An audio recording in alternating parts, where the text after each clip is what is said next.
Assalamualaikum warahmatullahi wabarakatuh.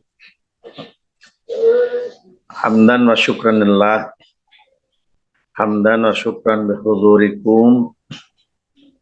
Alhamdulillahilladzi arsalahu bil huda wa dinil haq. Alhamdulillahilladzi an'ama alaina wa hadana ala dinil Islam wal iman wa ihsan. Alhamdulillah. Amin. Assalatu wassalamu ala asrafil anbiya wal mursalin Sayyidina wa maulana Muhammadin wa ala alihi wa ashabihi ajma'in. Amma ba'd. Ilahi anta maqsudi wa ridhaka matlubi a'tini mahabbataka wa ma'rifataka wa a'tini ma'aka abadah. Di hadapan para ahli silsilah Thariqah Qadiriyah Naqsabandiyah Pondok Pesantren Suryalaya, wabil khusus murabbi arwahina, guru mursyid kita, guru rohani kita yang telah membimbing ruh-ruh kita supaya selalu mengingat Allah dengan istilah zikrullah, yaitu Syekh Muhammad Abdul Ghawsif Maslul Qaddasallahu sirah dengan panggilan akrabnya Pangersa Aba Aus Qaddasallahu sirah, sebagai ungkapan terima kasih kita kepada beliau. Tentunya dengan wasilah manaqib online sedunia ini, kita jadikan wasilah untuk mendoakan Abah. Semoga Abah panjang umur, sehat walafiat, ditambah karomah barakahnya sama Allah, sebagai wasilah roh kita ma'rifatullah, sekaligus sebagai wasilah untuk menopang, membackup segala hajat-hajat kita, baik dunia maupun akhirat. Semoga hajat kita semuanya dikabulkan sama Allah Subhanahu wa taala. Al-Fatihah. A'udzubillahi minasyaitonirrajim. Bismillahirrahmanirrahim. Alhamdulillahirabbil alamin arrahmanirrahim maliki yaumiddin. Iyyaka na'budu wa iyyaka nasta'in ihdinas siratal mustaqim. Siratal ladzina an'amta 'alaihim ghairil maghdubi 'alaihim waladdallin. Amin. Kepada para wakil talqin Syekh Mursyid semuanya sangat kami hormati dan dimuliakan Allah. Pengagas manaqib, ada Umi Susi milik kita, Umi Sahid, Ibu Hajjah Wahyuni yang di Inggris, Ibu Hajjah Kartini yang di Texas Amerika, dan ikhwan wal akhwat semuanya yang tidak bisa kami sebutkan satu persatu, yang sama-sama belajar, mengamalkan, mengamankan, melestarikan amaliyah suci, yaitu manaqib sebagai amaliyah kesukaan guru mursyid yang harus kita lestarikan bersama sampai anak turun kita semuanya ikut serta dalam wadah yaitu manaqib ini, yang sangat kami hormati dan dimuliakan Allah Subhanahu wa taala. Puji syukur kita haturkan kepada Allah Subhanahu wa taala dengan ucapan alhamdulillahirabbil alamin, di mana pada saat ini, kenapa saya pakai bahasa saat ini, karena sekup kita ini mendunia. Jadi kalau kita katakan hari ini, sore ini, karena posisi kita di Indonesia. Kalau yang di Inggris posisinya masih pagi, jam 9-an. Sedangkan yang di Amerika posisinya belum subuh. Makanya kita bilang saat ini semuanya dalam keadaan sehat walafiat, zahiran wa batinan, dengan ucapan alhamdulillahirabbil alamin. Kedua kalinya salawat beserta salam Allah, semoga Allah melimpahkan pada baginda Rasul Muhammadin sallallahu alaihi wasallam. Ikhwan wal akhwat semuanya, patut sekiranya kita bersyukur kepada Allah, di mana terutama kita yang wilayah kita masih di wilayah Indonesia. Tentunya dengan jarak di Indonesia itu kita masih mudah menjangkau guru mursyid, bisa bertatap muka dengan guru mursyid. Tapi kadang-kadang kitanya sendiri itu kadang-kadang ogah-ogahan. untuk bisa suhbah ke guru mursyid. Padahal istiqomah itu kenikmatan yang luar biasa. Makanya ini contoh. Di daerah Ampel, Surabaya, di Ampel itu ada makamnya Mbah Raden Rahmat Sunan Ampel. Mbah Raden Sunan Ampel ini, Mbah Raden Rahmat Sunan Ampel, beliau dimakamkan di belakangnya Masjid Ampel, di mana di situ banyak orang berbondong-bondong menziarahi makam beliau. Bahkan sampai luar negeri, orang luar negeri pun datang ke makamnya Mbah Sunan Ampel.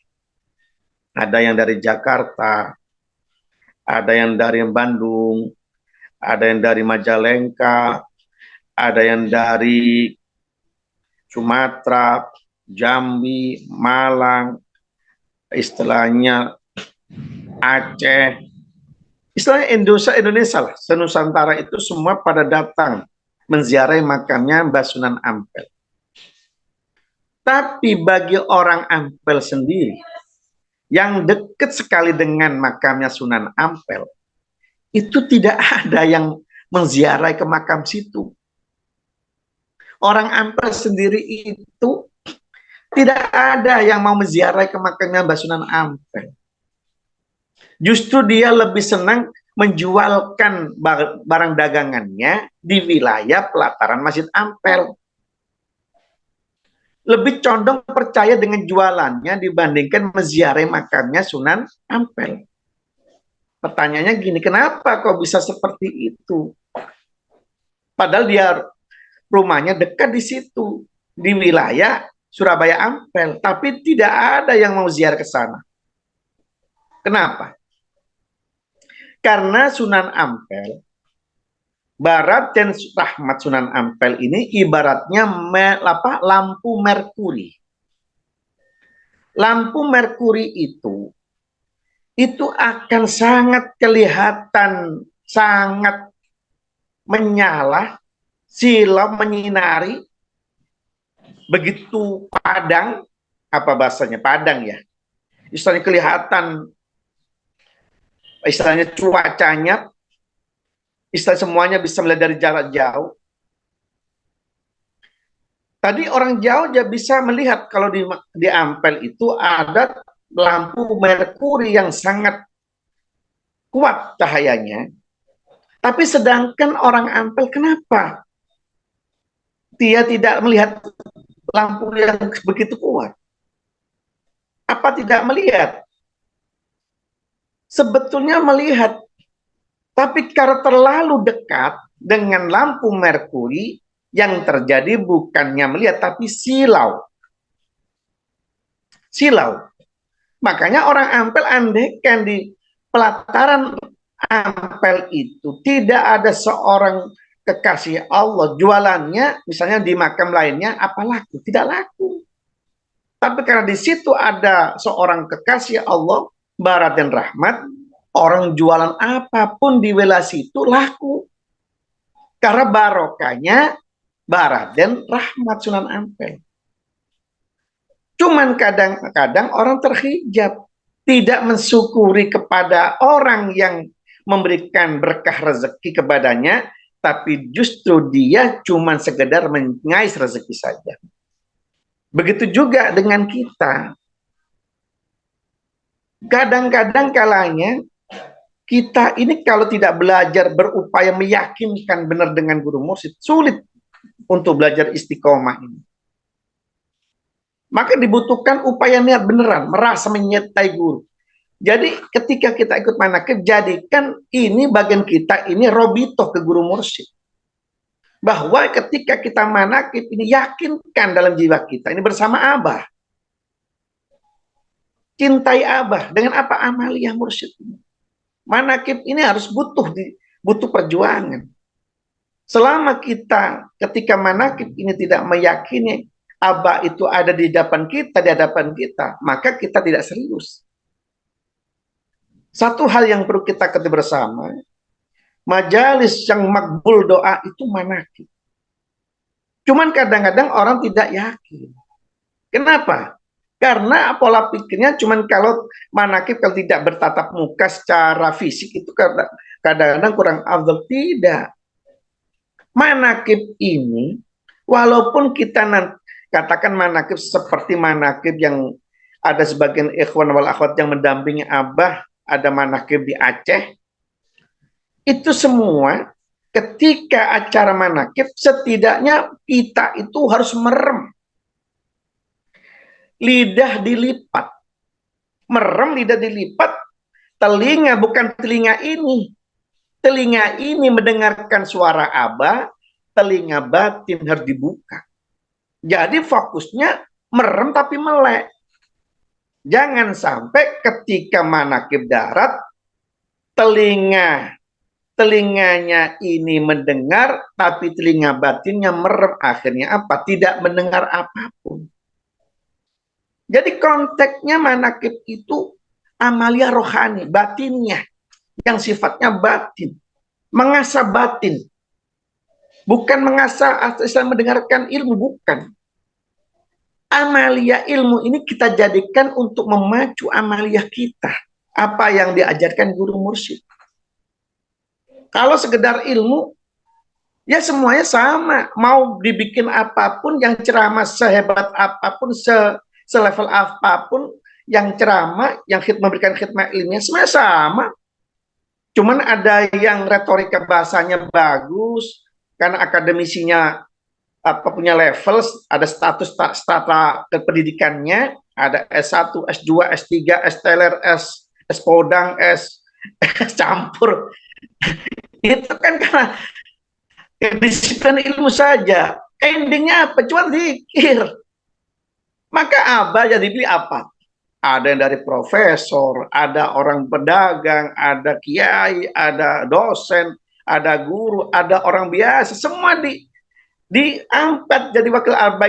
Apa diangkat sama Abah itu untuk apa? Supaya kita ini merenung. Semua itu pada dasarnya ilmu itu sama. Semua itu sama. Yang tidak menyamakan itu amaliah kita. Bagaimana kita bisa merasakan nikmatnya zikir, bukan ilmunya. Jadi zikirnya itu yang harus digarisbawahi. Maka contoh, mohon maaf ya, saya kadang-kadang itu sama Bu Haja Wahyuni, Bu Haja Kartini yang dari Texas.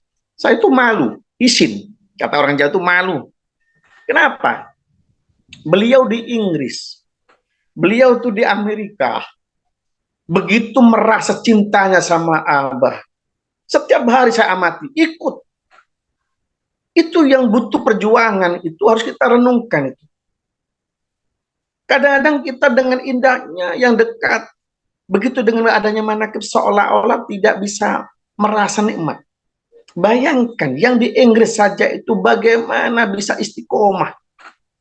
Sampai beliau itu dengan hartanya, beliau keluarkan. Yang di Inggris itu sampai yang Bu Kartini itu katanya di sana sebelum subuh. Itu kalau bukan orang-orang yang punya mahabbah sama guru mursyid, sulit. Nah ini yang diukur orang takwa itu bukan selevel kiai, bukan. Orang takwa itu tidak bisa diukur dengan karena fasenya baca Quran, bukan.